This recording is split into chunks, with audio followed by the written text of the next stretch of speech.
has being sick affected this for you? Has it shifted things? I think when they finally gave me kind of a little time limit, that they were guessing about how long I'd be around, it made things more immediate. That's, basically it's just saying, well, if you're going to get out here and put out this beautiful invitation, you should do it now, because it's not something you can defer anymore. You can't defer your life anymore.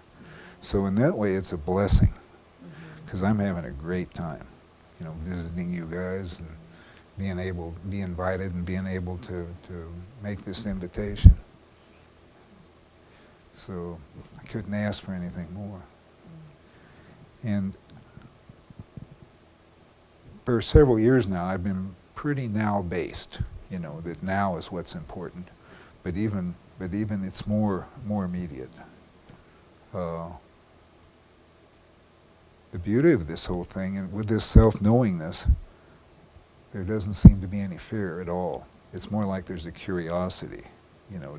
Is there anything next? What's up with all this? I'm not anxious to get there, but I am curious about what it would be.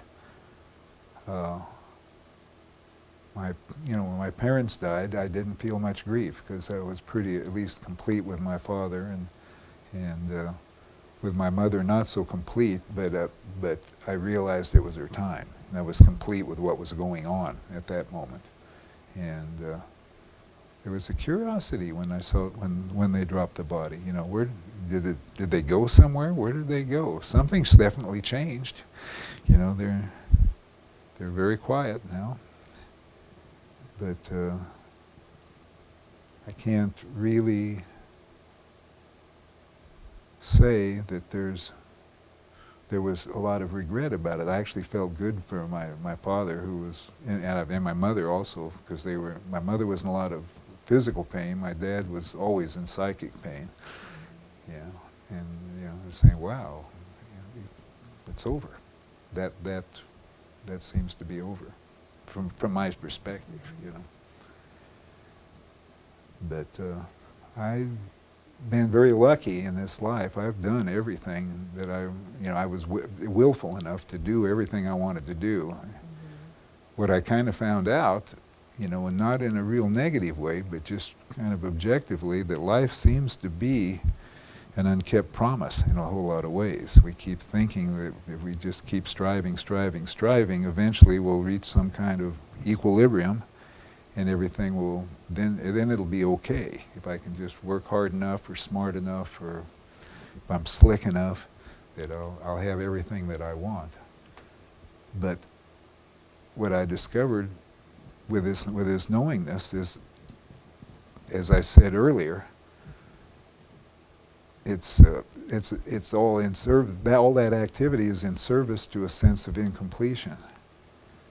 And when one knows who one is, when it comes hand in hand with the knowledge that one is whole and complete. And with that, a certainty shows up, which is it seems to be unassailable. Yeah.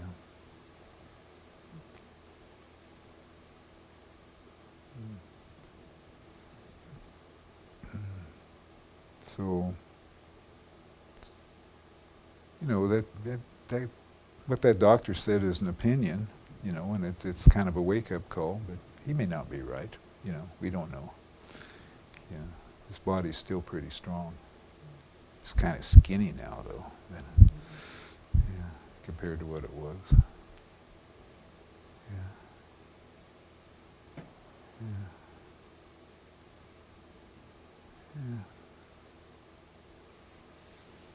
Yeah. Could you talk about uncertainty and certainty as taught by your teacher? Well, one teacher, V. Ganeshan, a fellow who lives in India in Tiruvannamalai, he's actually the grandnephew of Ramana Maharshi.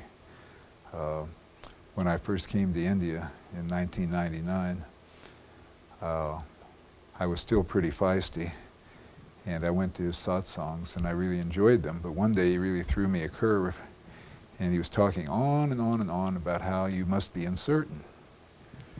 And what I didn't realize that he was alluding to was the fact that one would never undertake any self-inquiry if one was certain that one was what one was taught that one was, that who one is. That didn't come out right. But I'd read all these books, and it really touted certainty as being the real test of whether you'd arrived or not at this state called enlightenment. By the way, I don't believe it's a state now, you know. But so I went home, and I stayed up till about 2 o'clock in the morning going through every spiritual book I had in my room, putting little markers in everywhere it said you must be certain, that certainty is good.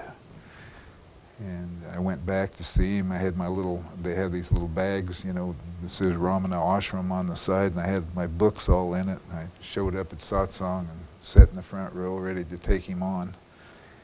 And he looked at me, and I don't know how he knew, because he never leaves his house, but he says, Bob, he says, you don't have to stay up till 2 o'clock in the morning to you know, read these books. You're never going to get it with your little bird's brain.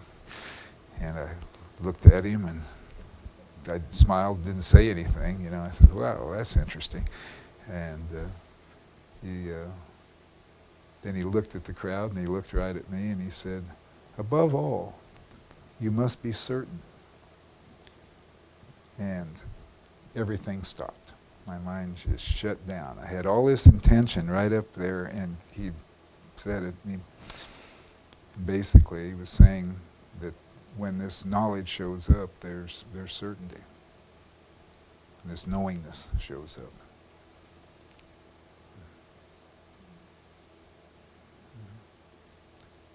And this is possible for everybody. There's no reason. Maybe a little sadhana may be needed in the beginning if the mind is really scattered and it isn't strong enough to be single-pointed in its approach. But I know in my case, teachers showed up and took me to do TM, and all the things I needed to do happened. And for about a 5 or 6 year period, and then there was 20 years with nothing. And then finally in 1997 I had a stroke, and I was clear down on my right side. I couldn't even pick up a pencil or a pen. And I was kind of a drooler, dragging a leg. And for about 7, 8 months, you know, I had to fight my way back from that. But during that time, I went to see a doctor friend of mine who was one of my early teachers, a psychiatrist. And I went to his house every Wednesday night and started watching Gangaji tapes. And she talked about vigilance and self-inquiry. And I kind of agreed to it. I wasn't doing it correctly, but it didn't seem to matter. It seemed like the willingness was what was important. And I found myself getting happier and happier and happier and happier until I was just a regular bliss ninny, a bliss bunny, running around with my big smile on my face. My jaws were hurting. It was amazing. And at the same time, there was anger that showed up anytime anything threatened my bliss. So it was quite interesting. And I finally went to a seminar with a Radical Awakening seminar with a fellow by the name of Ramana. He was a Japanese-American fellow, also a messenger from Papaji. And basically he used a process of visual self-inquiry. And when I looked back into myself, I had an explosion. It was like my brain exploded, and I was looking back into myself to where they invented black, and it was like, not for very long, it just was a flash, but it was like, whoa,